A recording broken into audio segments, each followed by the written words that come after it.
All right, this next question is a fan requested one, okay? What happened with R.A. the Rugged Man specifically? R.A. the Rugged Man, you want to go there? Shit. All right, fuck it. We'll go there. So R.A. the Rugged Man came up in Stretch Armstrong and Barbito days along with me. You know what I mean? And so we all came up in those days, doing demos and songs and, having shit premiered. I never had an issue with the guy. You know what I mean? No problem at all. But was the relationship like cordial or was it like real friendship? Like- No, I never knew the guy and never had no issues with him in the Barbito days. Was I a fan? I thought his shit was dope. Like the song he did with Biggie or whatever, it was cool. I was like, yeah, I had it taped. You know what I mean? He was never an influence of mine where I listened to him and that made me want to rhyme. He was in the spectrum of everybody that was coming up through the Barbito days. If you look who I actually connected with, it was Cage. So, for anybody that might think, R.A. was the first crazy white guy and Necro and these guys followed him. No, it really, that was not the case. I have heard from people that he likes to think he's the first white guy, that anybody cares about or whatever. We did not look towards him for anything. You know what I mean? I told you what my influences in hip hop were. Rakim, KRS, Video Music Box, G-Rap, all the same influences. You understand? Remember, this is way before Eminem, so we're all very competitive in the underground. So, you understand? So the reason that I liked Cage was tapping into that serial killer style, mentioning Manson, just doing certain things that I liked, that I thought could work for me. And I sampled Cage on my first demo, one of the first demos, due to Charles Manson. So that led to me reaching out to Barbito and, trying to get me to link with Cage, and that led to the 12-inch happening. So R.A. was in that world. We never had no problems. You know what I mean? So come around the 2000 era, where me and my crew, PLR, were crushing it. This is when I dropped I Need Drugs, Gory Days in 2001, Everybody's Album in 2004, 2005. R.A. was nowhere to be found. So when R.A. came back into the fray, it was when he dropped the Legends Never Die record. And that was, if I'm correct, more in 2010 era. So the whole time, the underground was owned by me, Ill Bill, Vinny Paz. We were the kings of underground from 2000 to 2010. So everyone was on our dick. All the groupies, all the women. And it first started with this one groupie called Come Creep, who was from Long Island. And she was in my studio. She ended up blowing everybody one night after a show at SOBs that I did where Doom was opening for me. Yes, Doom actually opened for me at SOBs in 2001. That was before he super became more popular with Stone's Throw. But anyway, that's just facts, so you know. I headlined that show at SOBs. And Come Creep was one of the groupies. She came home with me and she sucked everyone's dick and she became a groupie. I took a lot of pictures with her in Gory Days. And one day we're in the studio and she brings up R.A. to me. And she's like, yo, you know R.A.? What do you think of him? And I'm like, he does his thing. What about him? She's like, oh, he hates on you. He was hating on you. I'm like, really? Hating on me? Like, why? This is like right around the time I'm doing Gory Days. You know what I mean? I'm like still coming up in the game. Obviously, I came up through the Barbito game, but I'm just getting started now in the underground. Listen, we're in every magazine. People love us. So she says that the reason he hates on me, he tells her, is because he thinks I'm a Cool G Rap biter. and Cool G Rap is his favorite rapper. And he threw a glass at the wall. He was so angry that he threw a glass at the wall in anger about how Necro is so much like Cool G Rap that it bothers him. Why are you angry at me, motherfucker? And I'm influenced by G Rap. You're not mad at Big Pun? You know what I mean? But obviously it was some white shit, white competition. I'm getting mad love. And he must have been jealous of all the love. And he wasn't really popping around that time. So I didn't really care about it. It wasn't a beef to me. Like in my mind, I was like, whatever, kept it moving, kept doing my thing. I ended up doing a huge deal with Select the Hits, which gave me $500,000 independently. And I had to match it with $500,000. And that's how I dropped Ill Bill solo, Gore-Tex solo, Sabak solo, Mr. Hyde solo, Prefix for Death. I dropped Sexorcist. I dropped like 12 albums in 2 years. And we were running the underground. It was basically me and everything Vinny Paz was doing on his side of things. And RA was not being mentioned to me by anybody. And here is where he would come up, which was interesting. So I only started touring around 2007 when I dropped Death Rap. I had never did touring previously to 2007. I might have did a show at, SOBs and one-offs. I played Toronto House. I did, no, not Toronto House. In Toronto, I did something called the Comfort Zone in 2001. So I would do one-offs. But I didn't like the payment that they were trying to give me, so I never did touring. So the end of 2006, beginning of 2007, I start touring the whole fucking world, everywhere. And I'm getting a lot of groupies now. This is the beginning of Necro touring. So everywhere I go, I'm getting groupies. And at least 5 different times on 5 different occasions, groupies bring up RA to me while we're in the room listening to music, playing shit.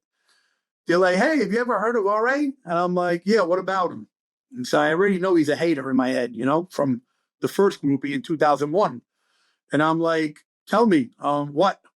He's like, yeah, I was trying to play your shit in the room when we were chilling, because that's what I was doing with groupies. We would play our hip hop. And he got really mad. Said he doesn't fuck with your shit, and you're a G-Rap biter. And he don't fuck with you. I'm like, well, why am I being mentioned? Oh, because, we told him we love you. And we were, So here's the thing. RA has been known to fuck with groupies. He's been known, because certain people, like my brother, never fucked with groupies. Certain rappers, they're not that type.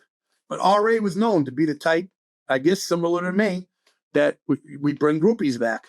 So I'm hearing from groupies that had already met him that he's hating on me.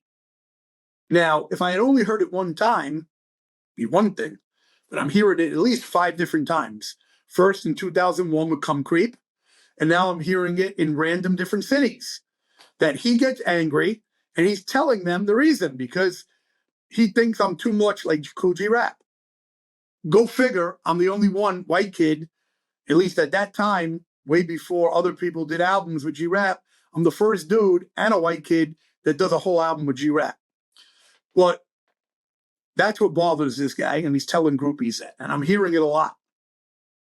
So I'm like, damn, wow, this fucking dude's a hater on this level, man. So I had mentioned it to some people. So I was talking to my brother.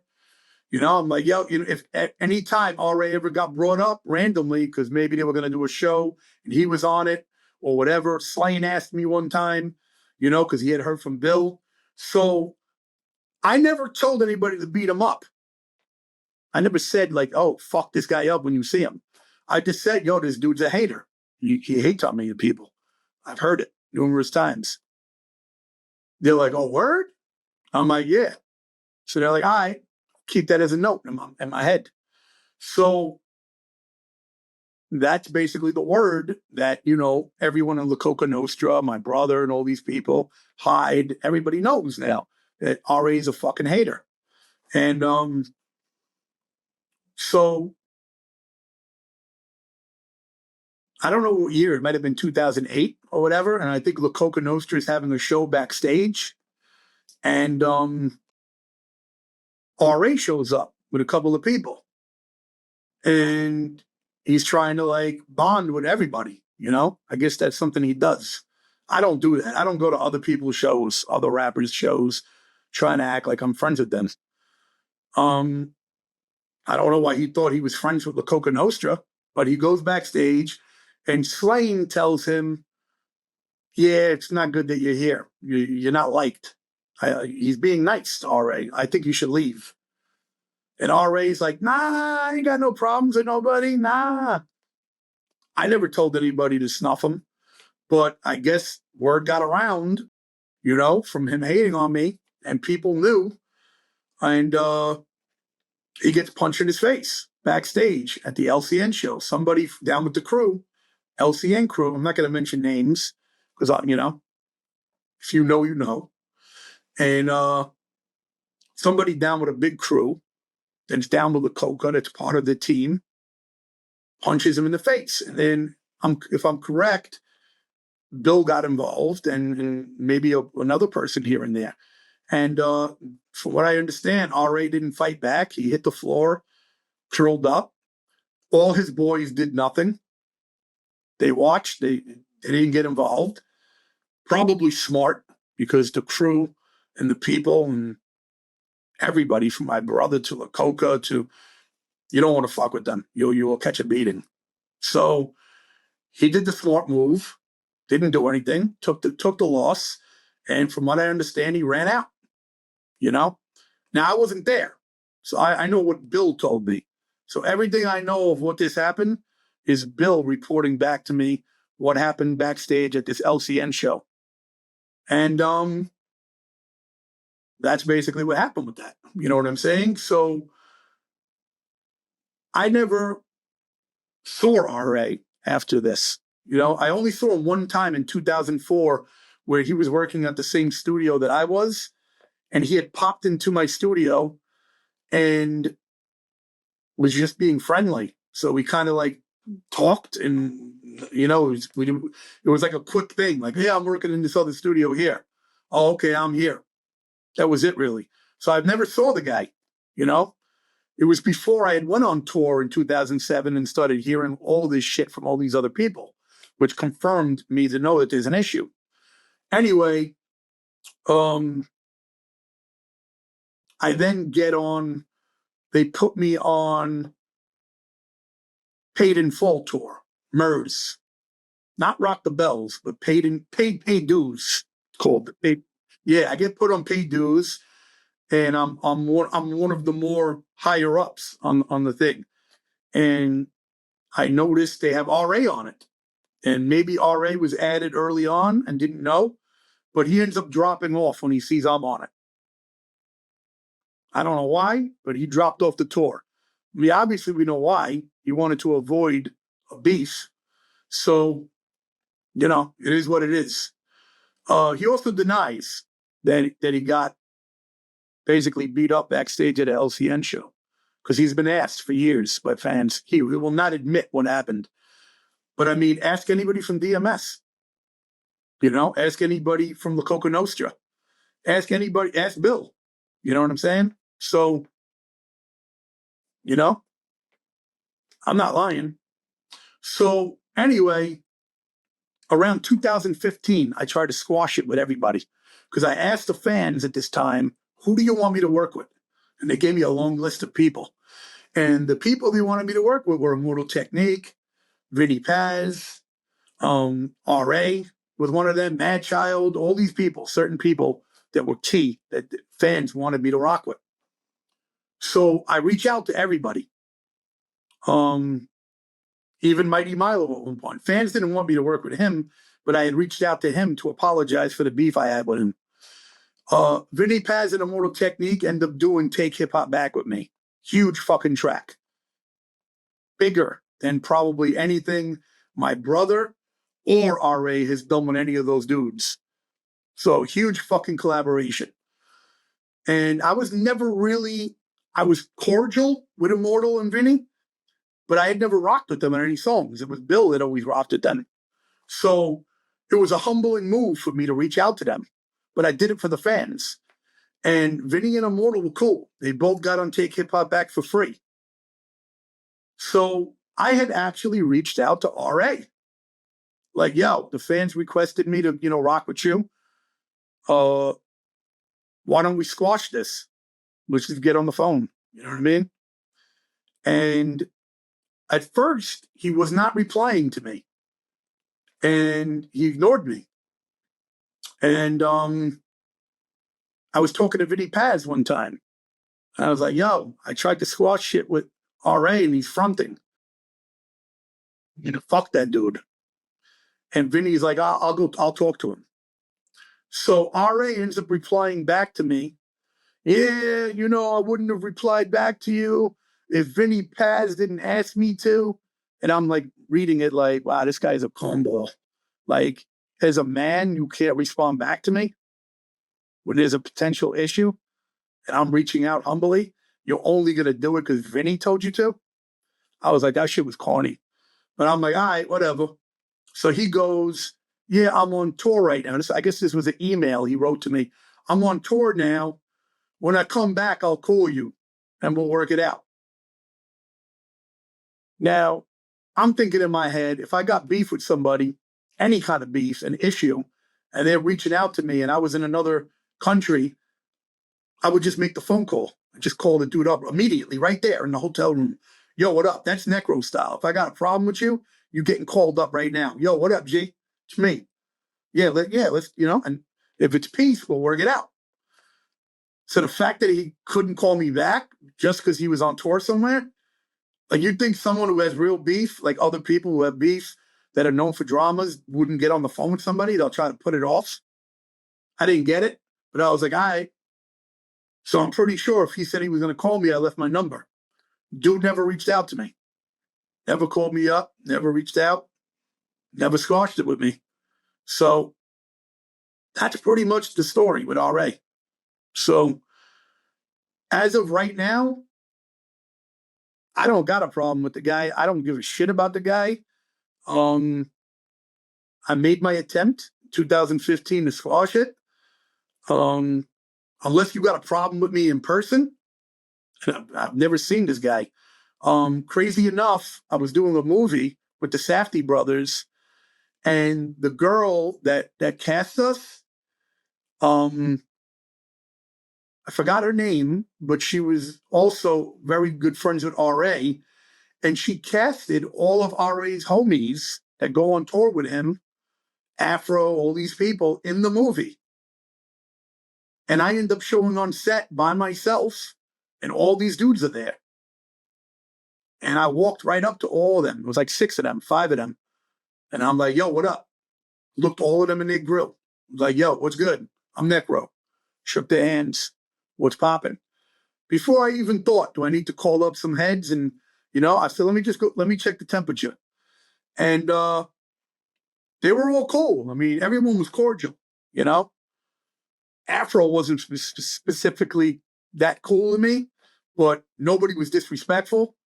And all his other boys were fans. They told me, yo, I'm a fan of your shit, Necro. And I was like, yeah, it was all love. You showed me love. I mean, your grill, we're good. But I've never seen that dude since 2004, when we bumped each other in the studio. And we were cordial in 2004. It was like a 5-minute interaction. Never seen the guy since then.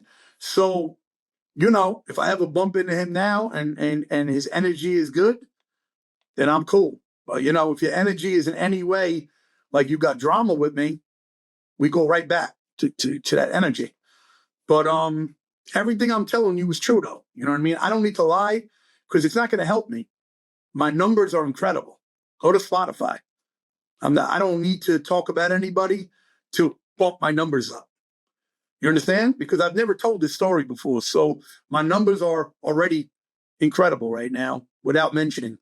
But you asked me. I was going to save it for my videos, hip-hop history videos. But, I'm focusing on a lot of other shit now. And I like the fact that you're interviewing me, and it allows me to talk about certain things.